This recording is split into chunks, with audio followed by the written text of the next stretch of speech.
Oke, sekarang udah menerima pembelajaran yang sebelumnya, itu akan mempresentasi keadaan lebih dahulu. Ini benar dari kelas 11B ya. Yang kayak apa kan? Yang tidak ada, coba tengok kanan kirinya. Nah, itu ada ice breaking, seru-seruan aja yang simpel, yaitu permainannya itu lempar huruf. Jadi permainannya hanya yang depan aja ya, 4 orang ini. Jadi setiap anak akan mendapatkan huruf masing-masing. Dari sini ya, dari sebelah kanan saya yaitu huruf A, B, C, D. Jadi nanti ibu tunjuk, misal dari sebelah kanan itu A, itu bilang selain huruf A. Oh ya. Bilang huruf B. Nanti yang B itu bilangnya bukan, tapi selain huruf B. Dan seterusnya. Apakah bisa dipahami? Bisa. Oke, kita mulai ya dari ujung kanan. B. C, A. Ayo. D. A. B.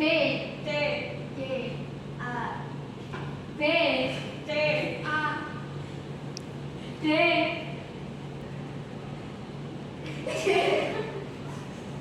Oke, udah fokus semua ya. Satu kali lagi. Dari tengah. A. Ayo. C. D. C, A. B. D.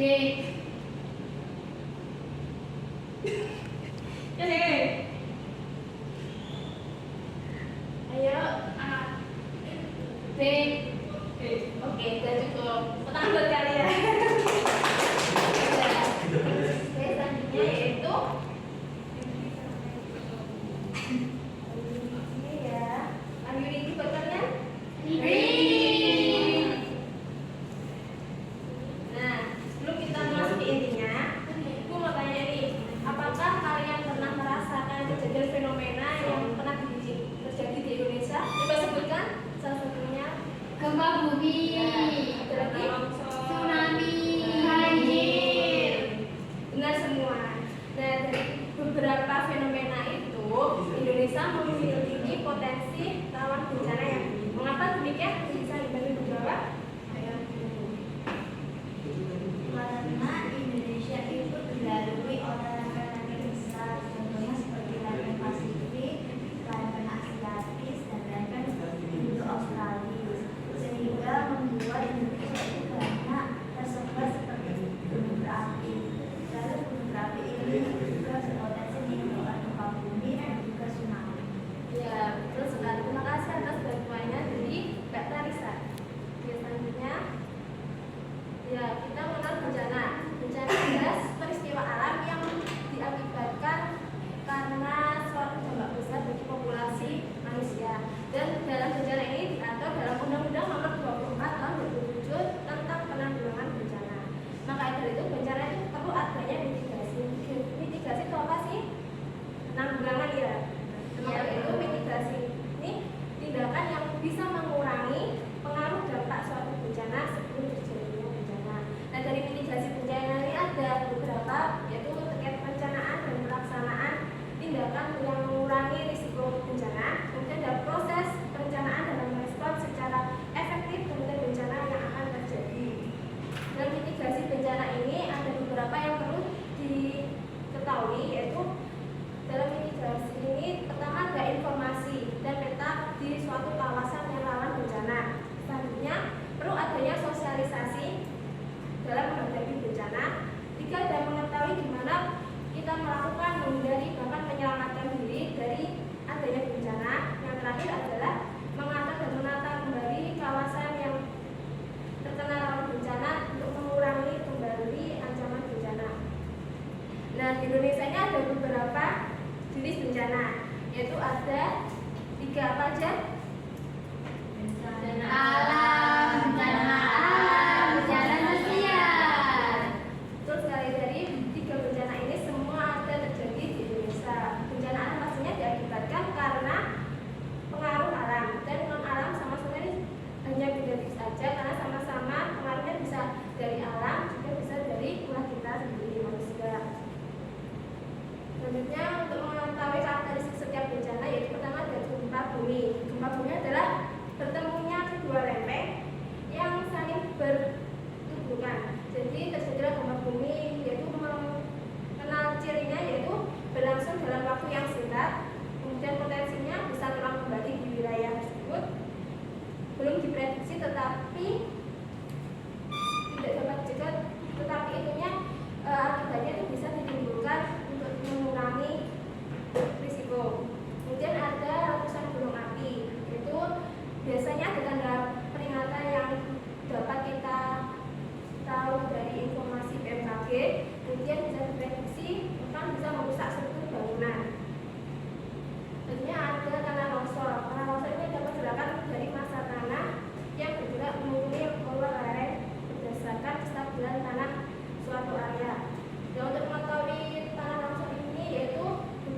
terjadinya deformasi vertikal pada rantai dasar laut.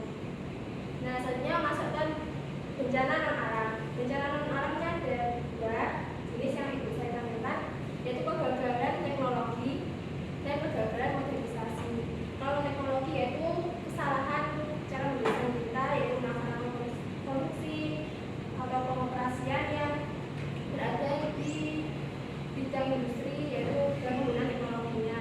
Kemudian ada juga modernisasi, karena suatu masyarakat yang mengejar kepentingan dari masyarakat yang maju untuk bergabungan dengan mereka. Dan selanjutnya ada bencana non alam yang terakhir, yaitu epidemi atau wabah penyakit yang dimana terjangkitnya penyakit menular pada masyarakat yang jumlah penderitanya meningkat secara nyata, seperti pandemi COVID-19 kemarin. Kemudian ada bencana sosial. Bencana sosial